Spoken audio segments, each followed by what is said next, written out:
crois en Dieu, le Père Tout-Puissant, Créateur du ciel et de la terre. C'est là le premier article de notre credo. Aujourd'hui, nous tournons une page et nous passons au deuxième article.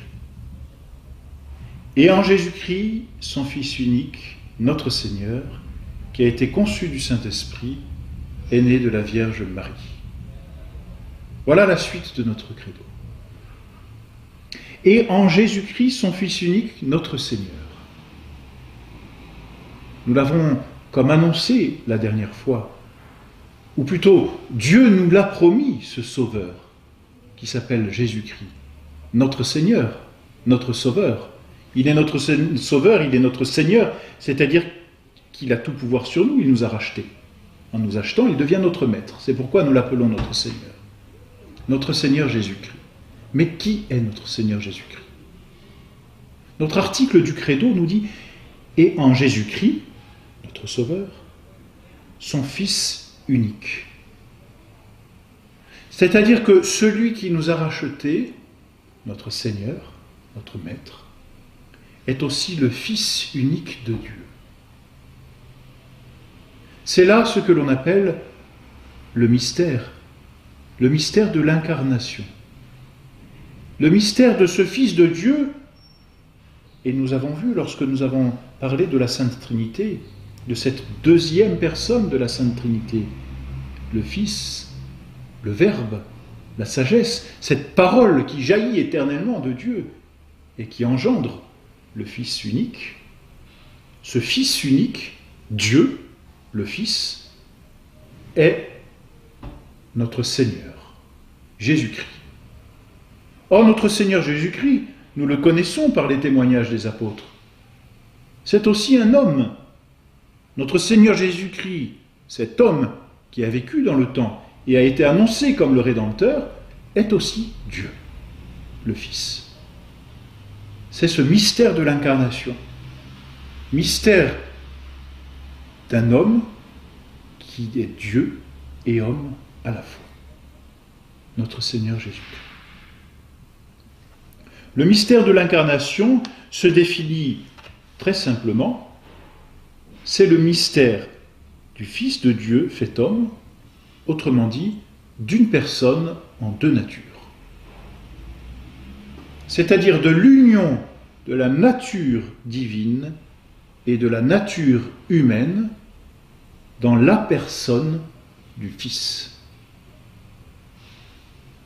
La deuxième personne de la Sainte Trinité, le Fils, car c'est son nom de personne, le Fils devient homme. Et le Verbe s'est fait chair. C'est ce que dit l'évangile de Saint Jean. Et le Verbe s'est fait chair. Qu'est-ce à dire sinon que le Verbe, qui est la deuxième personne de la Sainte Trinité, tout en restant deuxième personne de la Sainte Trinité, devient homme. Le Fils éternel devient homme. C'est-à-dire qu'il assume, il prend à lui une nature humaine, tout en restant Dieu, puisqu'il est le Fils. S'il n'était plus le Fils, il ne serait plus Dieu. Mais il reste le Fils, il reste le Verbe, en se faisant chair. Le Verbe s'est fait chair, et il a habité parmi nous, dit Saint Jean. Il reste Dieu, mais il devient homme. Il reste éternel, mais il a un nouveau mode d'exister humain, dans le temps. Dieu se fait homme. Mystère de l'incarnation, c'est-à-dire mystère par lequel le Fils, la deuxième personne de la Sainte Trinité, assume une nature humaine et devient semblable à nous par sa nature humaine, tout en restant Dieu par sa nature divine. Mystère ineffable qui nous dépasse. Du reste, s'il ne nous dépassait pas, ce ne serait plus un mystère. Mais Dieu nous dépasse infiniment. Et l'œuvre de Dieu nous dépasse aussi. Il est bien compréhensible que ce soit là un mystère. Mystère donc de cette personne unique qui revêt, si l'on peut dire, deux natures, la nature divine et la nature humaine. Mystère de notre Seigneur, Jésus-Christ, qui est à la fois Dieu et homme. Il s'appelle Jésus parce que ce mot Jésus, qui est du reste donné par Dieu, c'est l'ange qui le dit, à la très sainte Vierge. Il s'appelle Jésus parce que Jésus signifie sauveur. Et il est notre sauveur. L'homme qui avait déchu, l'homme qui s'était séparé de Dieu, va être sauvé comme rattrapé par Dieu. Il est le sauveur du genre humain. Et on l'appelle Jésus-Christ, Christ parce qu'il est oint. Oint de quoi? Oint par Dieu, parce qu'il est Dieu. Et que la nature divine vient comme oindre, si l'on peut dire, la nature humaine. Et cette onction, du reste, on en trouve des images dans l'Ancien Testament, de véritables figures d'ailleurs, et même des réalités. L'onction servait dans l'Ancien Testament à faire les rois, les prêtres et les prophètes. Or, notre Seigneur Jésus-Christ, de par l'onction de sa nature divine sur la nature humaine, est parfaitement et pleinement, et dès sa naissance, il est roi, il est pontife, prêtre, il est prophète. Il est prophète, saint Luc le dit, il fut un prophète puissant en acte et en parole. Il est prêtre, tu es sacerdos in aeternum, tu es prêtre pour l'éternité, selon l'ordre de Melchisédek. Et du reste, nous le reverrons, il est prêtre tout particulièrement sur la croix, dans son sacrifice. Parce que le sacrifice est l'œuvre du prêtre.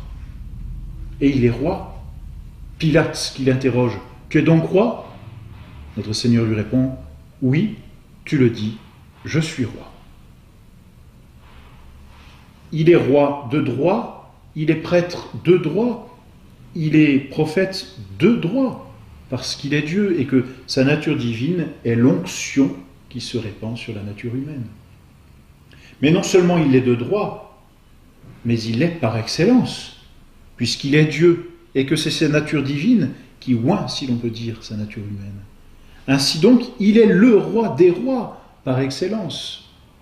Il est le prêtre de tous les prêtres. Il est prêtre par excellence. Et il est prophète par excellence. Parce qu'il est Dieu. Mais parce qu'il est homme aussi en même temps. C'est le mystère de l'incarnation. Mystère bien difficile à comprendre, mais absolument sublime, de bonté et de miséricorde, d'un Dieu qui s'abaisse à se faire homme, sans rien renoncer de ce qu'il est, en tant que Dieu, mais en prenant aussi toute notre nature humaine, hormis, dit saint Paul, le péché, car Dieu ne peut pas connaître le péché. Mais il a pris et assumé toutes les autres faiblesses. Mystère donc de l'incarnation d'une seule personne en deux natures. Nature humaine, nature divine, une seule personne, le Fils de Dieu. Je crois en Jésus-Christ, son Fils unique, notre Seigneur.